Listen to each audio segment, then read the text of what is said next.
자, 객관적 기준을 일관되게 가르치겠습니다. 안녕하십니까. 메가스터디 박석준입니다. 27학년도 수능 대비를 위한 커리큘럼 설명을 좀 드리겠습니다.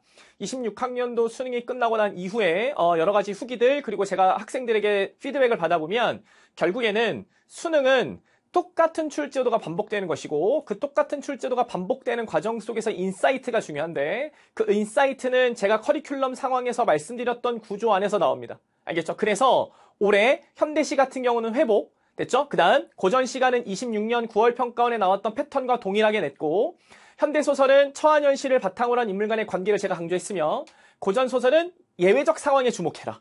됐죠? 그 다음 자 인문지문은 칸트 지문 정도의 난이도는 헤겔과 한비자 정도 사이에서 나올 것이고 25년 6월 평가원에 나왔던 A어 정도의 수준으로 보기 문제가 나올 것이다. 됐죠? 그 다음 과학기술은 작년 6월 평가원 의미 없다. 9월 평가원에 나왔던 출제도가 그대로 나올 것인데 그대로 나왔습니다. 됐죠? 그 다음 가나지문은 법지문이 나온다고 치면 법지문이 나왔을 때 공통범주 찾는 것과 예시를 붙여있는 것을 엄청 강조했고요. 그 상태로 그대로 나왔기 때문에 실질적으로 학생들이 제 수업을 들은 친구들이 후기가 좋습니다. 됐죠? 그러면 제가 말씀드리고 싶은 건 뭐냐면 여러분들이 국어를 공부할 때 어떤 느낌을 갖냐면 그냥 이해하고 풀면 돼. 단순 일치로 풀면 되라고 하지만 수능은 단순 이해와 일치가 안 됩니다. 만약 그게 되면 올해 1등급 컷이 85점 정도에서 끊길 리가 없습니다. 엄매 기준으로. 2등급 컷도 80점대가 되지 않아도 2등급이 나온다는 2등급 컷이 된다는 얘기는 결국 핵심은 뭐냐? 시험장에서 단순 일치와 단순 이해로 문제가 풀리지 않는다는 걸 의미해요. 결국은 올바른 출제 의도를 어떻게 알고 가냐가 중요한 게임이기 때문에 그 올바른 출제 의도를 알기 위한 과정에서는 제가 커리큘럼상 쭉 수업하면서 여러분들께 지속적으로 반복적으로 말씀드리는 게 있는데 그 반복적으로 말씀드리는 출제 의도 자체를 정확하게 파악하는 훈련 자체가 중요하다. 알겠죠? 저는 그것들을 여러분께 전달 드릴 겁니다. 알겠죠? 자, 27년도 커리큘럼은 26년도보다 더 풍성해졌고요. 더 양적으로 많아졌으며 질적으로 더 풍부해졌습니다. 걱정 마시고요. 하나하나 설명드릴 테니까 제가 여러분들이 어떻게 국어에 대한 일관된 접근을 할 수 있는지를 말씀드리겠습니다. 됐죠? 자, 일단 전체적인 큰 틀을 보면 수능 기초 강좌는 수능국어 기본기와 독서 어휘집, 문학 개념 어휘집, 그 다음 고전시가 정리로 해서 저건 가제로 넣어놨는데요. 수능국어 기본기는 제가 수능을 가르칠 때 어떤 관점이 중요한지를 만들어서 여러분들께 설명을 드릴 거예요. 알겠죠? 그러면 자 수능국어 기본기 자체는 수능에 나왔던 출제됐던 포인트 자체를 놓고 여러분들에게 기본기스러운 것들을 설명을 드리면서 어떤 공부를 해야 하는 게 국어의 기본적인 사고력을 정립할 수 있는지를 설명을 드리겠습니다. 알겠죠? 자, 그 다음 어휘와 문학 개념인데 중요한 건 독서 어휘 같은 거는 요즘 친구들 자체가 어휘력이 많이 약해졌기 때문에 제가 수능 기출에 나왔던 2010년도부터 지금까지 나와 있는 모든 어휘 다 할 거고요. 그 다음 교육청도 모든 어휘 다 할 겁니다. 평가원에 나왔던 모든 어휘 다 할 거니까 반복적으로 출연되는 어휘집 자체를 공부를 하시고 그 다음 문제풀이 자체도 다 해드릴 겁니다. 이게 문제가 뭐냐면 학생들이 어휘 문제를 가끔씩 틀리는데 단순히 한자어를 통해서 어휘 자체를 묻는 것보다 문맥적 의미 자체를 묻는 문제는 출제 의도가 명확합니다. 그 출제 의도 명확한 세 가지를 설명드리면서 제가 어휘도 잡아드리겠습니다. 됐죠? 자, 그 다음 문학 개념 어휘집은 단순 문학 개념만 말씀드리지 않고요. 문학을 관통하는 전반적인 이론을 다 설명드릴 거예요.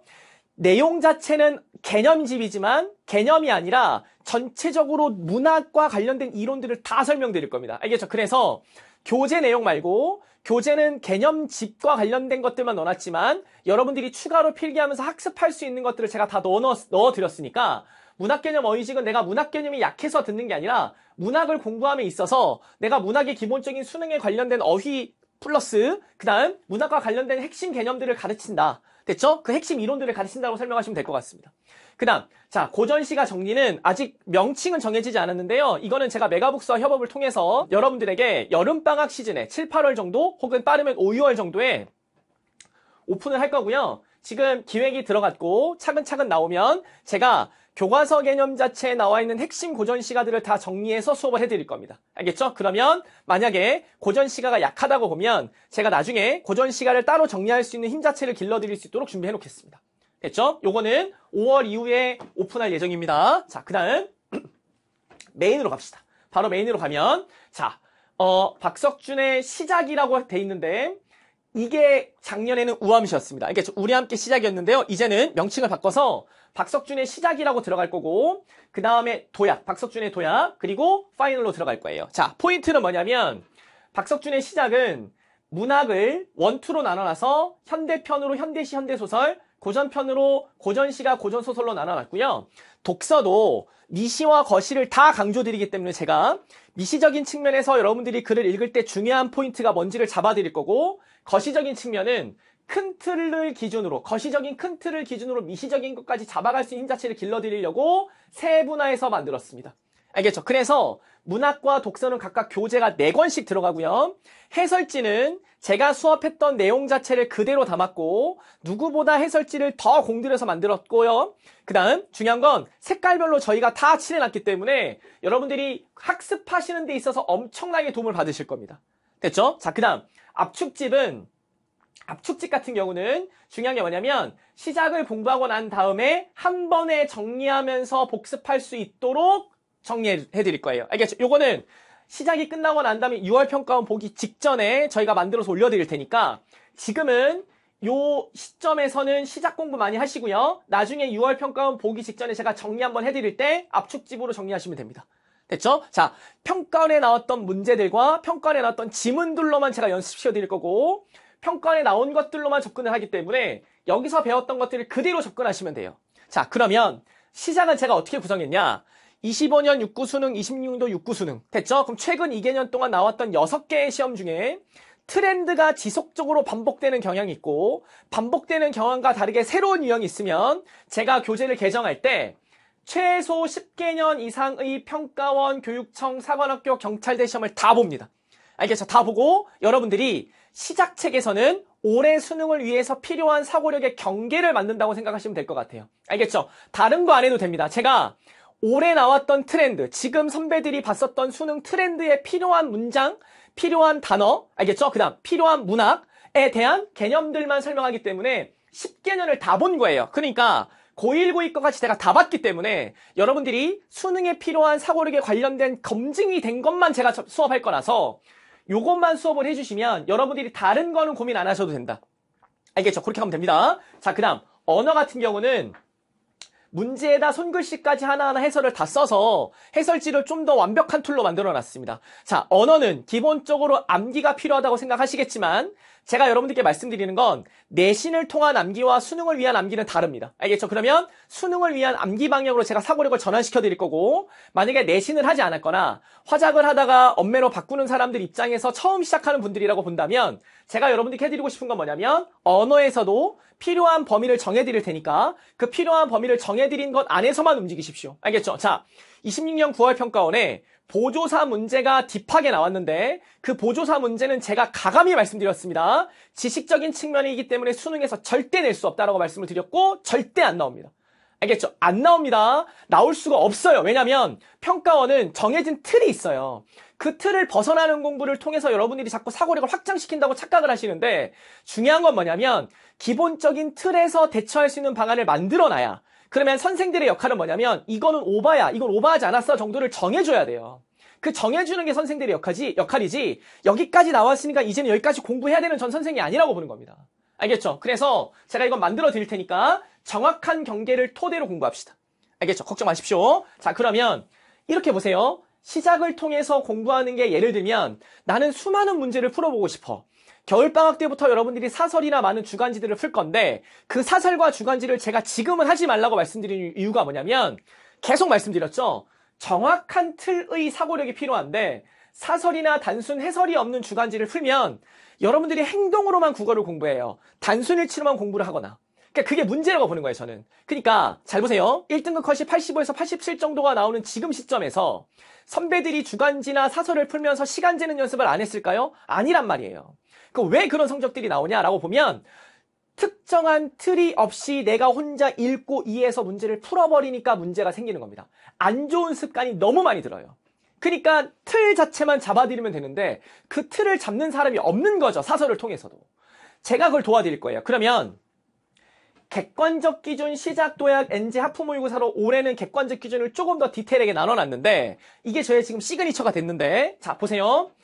객관적 기준 시작은 여러분들이 시작을 저랑 공부했으면 객관적 기준 시작을 병행하시길 추천드립니다. 알겠죠? 왜냐? 객관적 기준 시작 같은 경우 객관적 기준은 풀세트 문제를 다 풀어드릴 거예요. 하나하나 풀세트를 다 풀어드릴 거고 이때 제가 뭐 할 거냐면 시작에서 배웠던 사고력의 틀을 실제 실전에서 필요한 행동으로 교정시키는 걸 같이 들어갈 거라서 객관적 기준 시작 자체만 듣기보다는 시작과 함께 듣는 게 제일 좋습니다. 공부는. 그러면 저희가 해드릴 건 뭐냐? 객관적 기준 시작편을 들으려면 시작 공부를 하면서 객관적 시작편을 들을 때 같이 들으실 수 있도록 계획표를 잡아드릴 거고 자막을 잡아드릴 겁니다. 알겠죠? 그러면 예를 들면 시작편 3편까지 들었으면 객관적 기준 1강을 듣는 게 좋아요라는 식으로 설명을 계속 드릴 거예요. 그래서 공부할 때 그냥 계획 짜지 않고요. 여러분들이 공부할 때 바로바로 연결될 수 있는 방향성이 있게 저희가 잡아드릴 테니까 객관적 기준 편은 저희가 만들어드린 사고력 자체를 연결할 수 있도록 정확하게 말씀드릴 거고 객관적 기준도 마찬가지입니다. 제가 10개념 정도의 모의고사를 다 풀어보고 최근 트렌드에 맞는 사고력과 관련된 것들만 넣어드릴 겁니다. 알겠죠? 그리고 마찬가지로 해설지 제가 수업했던 거랑 똑같이 다 넣어드릴 테니까 풍부한 해설지를 통해서 여러분들이 학습하시는 데 있어서 충분히 도움드릴 수 있도록 하겠습니다. 알겠죠? 그렇게 가겠습니다. 자, 그 다음 도약인데요. 도약은 시작과 객관적 기준에서 배웠었던 것들 중에 고난도만 있는 문제들만 제가 엮었고요.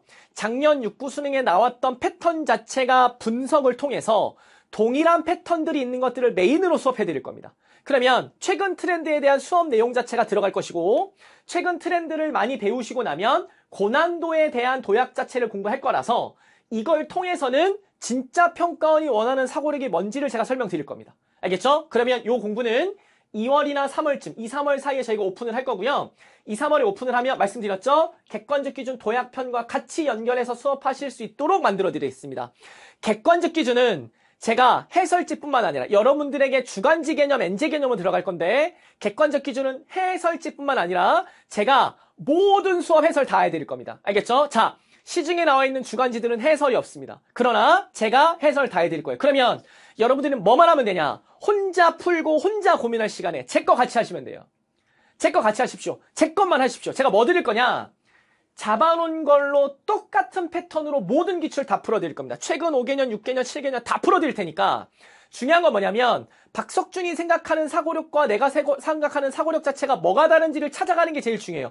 국어는 사고력을 교정하는 것이지 행동을 교정하는 게 아닙니다. 그런데 대부분은 행동을 교정하는 게 국어의 핵심이라고 생각들을 해요. 절대 아닙니다.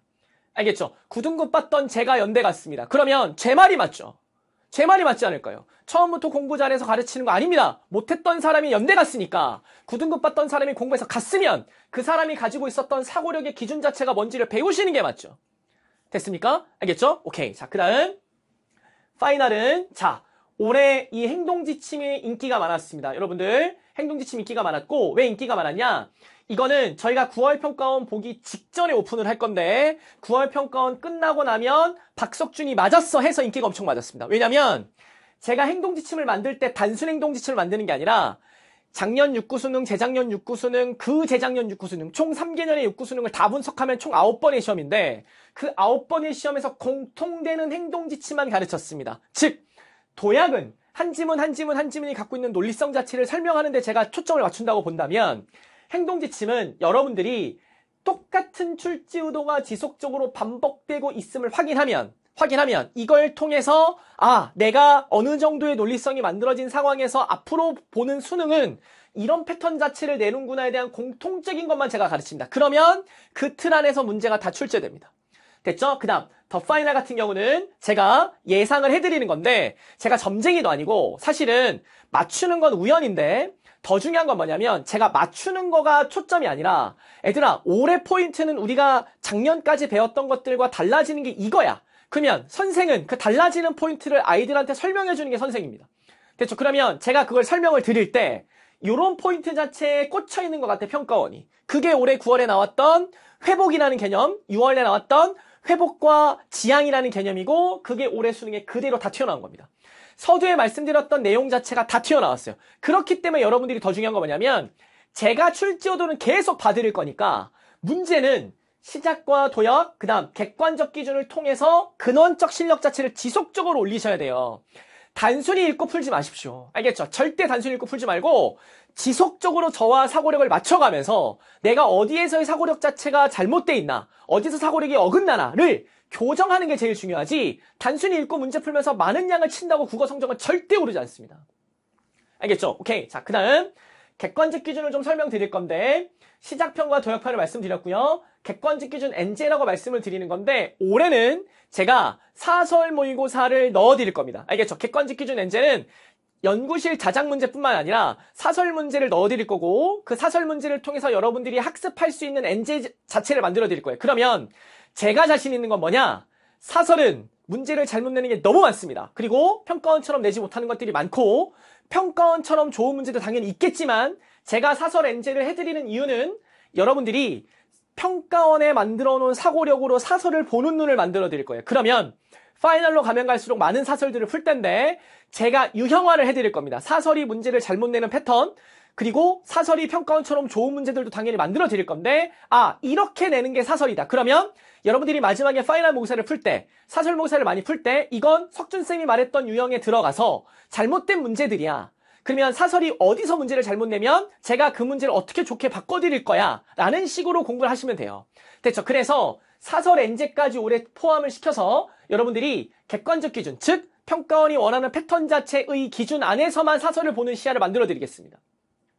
됐죠? 오케이. 자, 그 다음 객관적 기준 하프 모의고사는 독서 같은 경우에 포인트를 좀 맞추고요.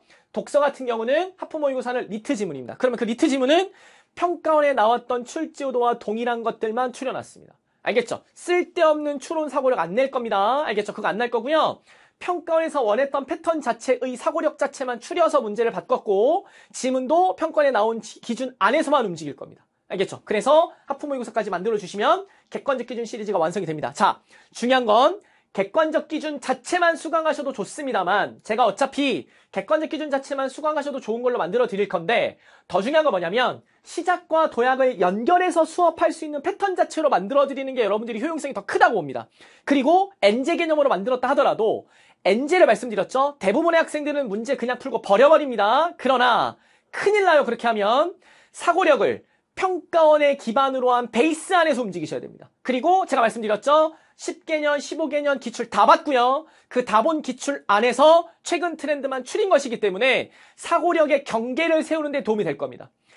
질문을 받다 보면 질의응답 게시판에 질문을 받다 보면 이럴 수 있지 않나요? 저럴 수 있지 않나라고 말을 하거든요. 이것도 말이 되지 않나요? 그게 사고력 교정이 안 된 거예요. 수능을 공부하는 데 있어서 이럴 수 있지 않나라고 얘기하는 건 내가 기출 분석이 약하다는 걸 의미합니다. 됐죠? 그리고 한 번도 사고력을 교정해 본 적이 없다는 걸 말합니다. 그걸 제가 교정해 드릴 거예요. 알겠죠? 똑같이 가르쳐 드리겠습니다. 단 하나에 빠짐없이 똑같이 접근할 겁니다. 알겠죠? 오케이. 그렇게 가시면 됩니다. 자, 그 다음 EBS 연계는 당연히 여러분들이 내신부터 중요한 거기 때문에 EBS 연계를 할 거고 올해 지금 수능이 EBS 연계가 많이 돼 있다고 이슈가 되고 있죠. 자, EBS 연계는 누구보다 빠르게 접근할 거고요. 교재가 나오는 순간부터 촬영해서 업로드 해드릴 겁니다. 됐죠? 그 다음 연구실에서 뭘 고민하냐면 여러분들이 EBS 특히 문학 작품들을 접근할 때 기억에 많이 남게 하기 위해서 여러분들이 사고력 자체를 하는 것도 중요하지만 EBS 연계 자체는 단순 내신처럼 암기하는 경향이 많기 때문에 그 단순 내신처럼 암기하는 거에 대한 사고력 자체를 확장할 수 있도록 됐죠? 머릿속에 박아드릴 수 있도록 저희가 좋은 컨텐츠를 지금 기획 중입니다. 이건 나중에 EBS가 공개가 되면 그때 여러분들께 내가 어떤 식으로 너희들에게 기억날 수 있도록 만들어줄게 라는 식으로 설명을 하면서 한 번 더 OT를 만들어 드리겠습니다. 알겠죠? EBS 걱정 마십시오. 저희가 완벽하게 해서 만들어 드리겠습니다. 됐죠? 자, 그 다음 실전 모의고사는 올해도 마찬가지로 오메가 모의고사와 전대실모를 진행할 예정이고요. 전대실모는 6월 평가원 데뷔 전에 한 번, 9월 평가원 데뷔 전에 한 번 다 보는 것들이고 오메가 모의고사도 오메가에서 자체에서 만드는 모의고사를 제가 해설을 해드릴 건데 어찌됐든 말씀드렸지만 객관적 기준 NJ에서 배웠던 것들을 여기서 똑같이 제가 접근하는 걸로 연습할 거고 더 중요한 거 시작과 도약에서 만들었던 평가원스러운 출제 의도 자체를 여기다 넣어드릴 겁니다.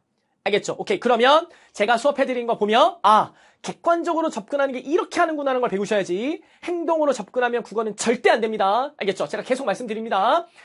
수능 국어는 인사이트만 있으면 됩니다. 그런데 그 인사이트는 제가 감히 만들어 드릴 수 있다고 자부합니다. 알겠죠? 오케이. 자, 그러면 세부적으로 보면 수업을 말씀을 다 드렸는데 더 중요한 건 뭐냐? 자, 시작은 객관적 기준을 읽는 법입니다. 그리고 자, 저희가 공지 올릴 건데요. 싱크노트를 통해서 선생님과 제 사고력을, 그러니까 여러분들의 사고력과 제 사고력을 비교할 건데 싱크노트를 1강마다 올려드릴 거고요. 그 싱크노트를 통해서 수강 전에 여러분들이 공부하는 것, 을 정리하시고 수강을 들으면서 제가 설명해 드리는 것을 정리하시고 수강 후에 여러분 사고와 제 사고력을 비교해서 공부하시는 건데 됐죠? 자, 이걸 하십시오. 이걸 하면 사고력 교정 자체가 엄청나게 잘 될 겁니다. 그 다음 이걸 하시면 사고력 교정 자체가 되면서 나의 사고력에 경계가 생길 겁니다. 그 경계를 스스로 만들면서 행동이 붙어야 돼요. 말씀드렸죠? 행동 지침을 8월 달에 가르치는 이유는 지금부터 시작부터 압축, 도약까지 하면서 여러분들이 뭘 가져야 되냐? 사고력을 교정하는 과정을 무조건 거치셔야 됩니다. 됐죠? 그리고 중간중간 모의고사 볼 겁니다. 3월도 볼 거고 5월도 볼 거고 6월도 볼 거고 7월도 볼 건데 해설 강의는 제가 다 해드릴 겁니다. 저는 단 한 번도 해설을 늦게 올린 적도 없고 안 올린 적도 없습니다. 제일 먼저 올리고요.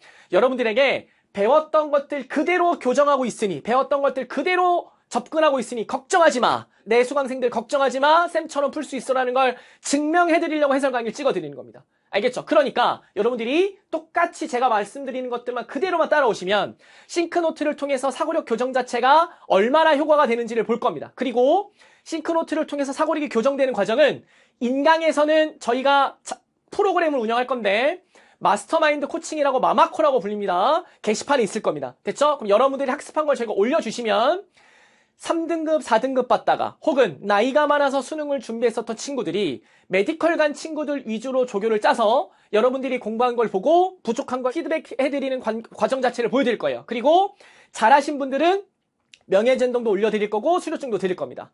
마마코를 통해서 의대를 간 친구들, 약대를 간 친구들, 메디컬을 간 친구들, 그리고 성적 상승이 된 친구들은 저희가 캐스트로 지속적으로 인터뷰도 업로드 해드릴 겁니다. 알겠죠? 여러분, 공부는 해본 사람 말씀을 들으셔야 됩니다. 제가 공부했던 사람이고 공부를 못했던 사람이 성장했으면 그 공부를 못했던 사람이 성장하기 위해 많은 시행착오가 있을 것인데 제가 그 시행착오를 축소해드리겠습니다. 알겠죠? 그래서 여러분들이 저처럼 인생을 역전할 수 있도록 알겠죠? 성적을 역전해서 자신들이 갖고 있는 삶 자체를 바꿀 수 있는 거에 대한 핵심은 어찌됐든 메인 커리큘럼에 다 담아놨습니다.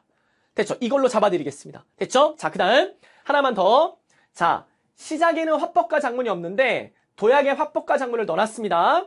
화법과 장문을 작년에는 시작 화법과 장문을 만들어 드렸는데 제가 화법과 장문을 이 계정이 자체가 되면서 여러분들께 잡아드리고 싶은 건 뭐냐면 이 계정이 되면서 독서 능력이 엄청 중요해졌어요. 화법과 장문이. 그래서 공부는 시작 독서와 화법과 장문 도약을 같이 하시면 효과가 있을 겁니다.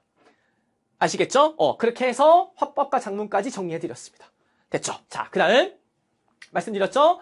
객관적 기준 시리즈가 중요할 겁니다. 시작에서 배운 유형들을 실제 실전에서 어떻게 푸는지, 도약에서 배웠었던 어려운 인사이트를 평가원 기출을 어떻게 적용할 건지, 됐죠? 그 다음 평가원에서 배운 것들을 사설에 어떻게 적용할 건지, 그 다음 평가원에서 나온 것들을 리트에 어떻게 적용할 건지, 이 모든 것들을 제가 담은 지문들이기 때문에 여러분들이 객관적 기준 자체 안에서도 배울 게 분명히 많다고 저는 생각합니다. 그 다음 말씀드렸지만 연계가 제일 효과 있습니다. 시작 공부하면서 객관적 기준 시작, 도약 공부하면서 객관적 기준 도약. 알겠죠? 그렇게 가시고 파이널 픽 쪽 자체를 가면서 엔제 하프 모의고사까지. 알겠죠? 파이널 쪽에서 같이 접근하시면 여러분들이 사고의 정밀도를 높여서 일관된 풀이를 강화할 수 있을 겁니다. 알겠죠? 오케이. 이런 식으로 할 거고요. 말씀드렸지만 EBS는 자, 제가 EBS 자체에 대한 작품 해석도 할 수 있습니다.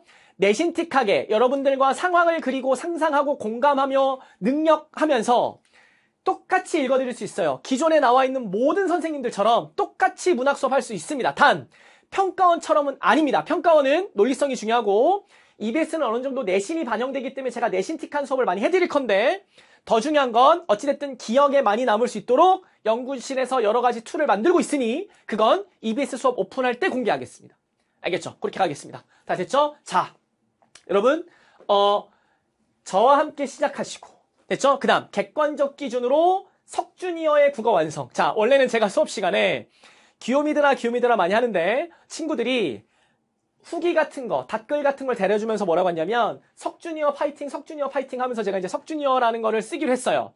귀요미도 쓸 거고 석주니어도 쓸 겁니다. 자, 우리는 어찌됐든 제 수업을 듣는 분들은 제가 항상 말씀드리지만 스승과 제자는 끼리끼리 모입니다. 그 다음 스승과 제자는 인연이 없으면 모일 수가 없습니다. 여러분들이 지금 저와 함께 제자가 되신다면 엄청난 인연이고요. 제 수업을 듣는다는 건 제가 가지고 있는 스토리 안에서 제가 열심히 사는 모습을 보고 여러분들도 열심히 살고자 하는 모습을 저와 함께 담고 싶어서 수업을 듣는 거라 생각할 겁니다. 됐죠? 9등급이었습니다. 치열하게 가난했습니다. 늦은 나이에 공부 시작했습니다. 그러나 다 이겨냈습니다. 그리고 여러분들도 저처럼 어느 정도 어린 시절에 갖고 있는 상처를 극복하기 위해서 공부를 한다고 생각합니다. 하여 현장과 인강에서 제 수강생들은 절대로 공부를 대충 하지 않습니다. 그게 우리 연구진들이 분석한 내용입니다. 됐죠? 공부 대충 하는 거 아닙니다. 왜? 내 인생이 걸려 있습니다. 인생을 책임지는 공부를 하셔야 되고 내 삶을 책임지는 공부를 해야 되며 내 스스로가 역전하고 내 스스로 성장하기 위해서는 공부에 온 힘을 다하셔야 됩니다. 알겠죠? 제 제자들이, 석주니어들이 성장할 수 있는 밑거름이 되도록 제가 노력할 것이고 연구실에서 여러분들께 많은 컨텐츠 해드릴 겁니다. 걱정 마시고요. 제가 해드린 그대로만 따라오십시오. 됐죠? 그리고 추가적으로 학습하셔야 될 건 질의응답 주시면 저희가 하나하나 다 말씀드리겠습니다. 됐죠? 오케이. 27년 수능 대박을 위해서 함께 가봅시다. 석주니어 화이팅!